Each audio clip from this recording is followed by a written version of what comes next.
ભારત પાકિસ્તાન વચ્ચે તણાવના માહોલના કારણે પ્રવાસન ઉદ્યોગને મોટો ફટકો પડ્યો। ટૂર પેકેજીસનું ધડાધડ બુકિંગ કેન્સલ થઈ રહ્યું છે, જેના કારણે ટૂર ઓપરેટર્સની ઉનાળુ વેકેશનની સીઝન બગડી। ટૂર ઓપરેટર્સના મતે રાજસ્થાન, પંજાબ, કાશ્મીરના મોટાભાગના પ્રવાસીઓએ ટૂર પેકેજ રદ કર્યા। હવે સ્થિતિ સામાન્ય થયા પછી જ લોકો ટૂર પેકેજનું બુકિંગ કરાવે તેવી શક્યતા છે।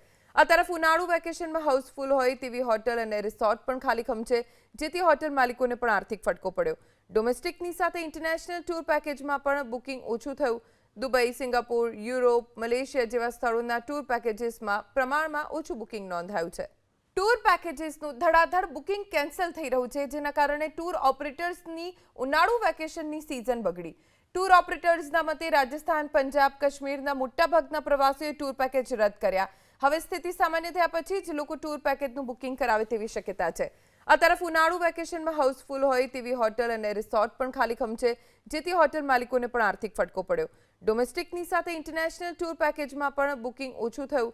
દુબઈ, સિંગાપોર, યુરોપ, મલેશિયા જેવા સ્થળોના ટૂર પેકેજીસમાં પ્રમાણમાં ઓછું બુકિંગ નોંધાયું છે।